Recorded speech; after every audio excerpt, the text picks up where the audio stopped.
For decades, James Garner carried a reputation that few stars ever achieve. He was the guy audiences trusted.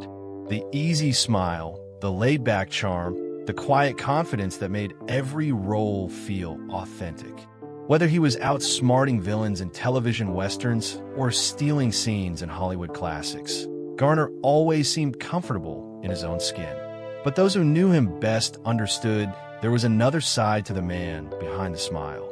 Late in life, as health problems mounted and the spotlight faded, Garner became increasingly reflective. Friends noticed that he spent more time looking back on the people who had mattered most throughout his remarkable journey.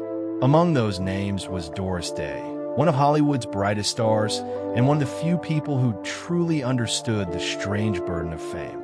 The two had shared an effortless chemistry on screen. Audiences loved watching them together, but off-camera, their friendship ran even deeper.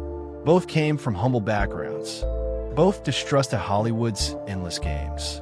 And both knew what it felt like to project happiness while carrying private struggles. According to those close to Garner, one of his final personal reflections was directed toward Doris Day. It wasn't filled with celebrity gossip or dramatic revelations. Instead, it contained something far more powerful: honesty. Garner reportedly admitted that much of his life had been spent pretending everything was under control.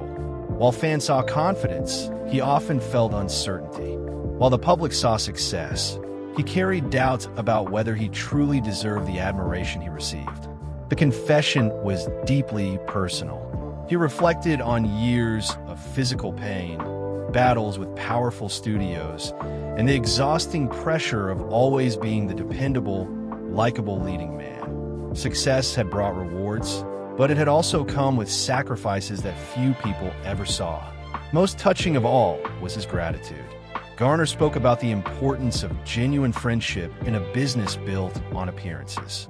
He thanked Doris for accepting him exactly as he was. Not as a movie star, not as a television icon, but simply as Jim. As his words turned toward legacy, the message became surprisingly simple. After a lifetime of awards, hit films, and public acclaim, Garner concluded that fame was never the most important thing. Kindness was.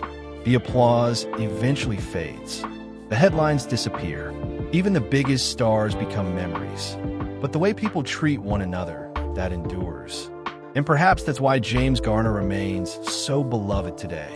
Not because he was perfect, not because he was famous, but because beneath the celebrity was a man who valued honesty, loyalty, and decency above everything else. In the end, that may have been the most important role he ever played, the role of himself.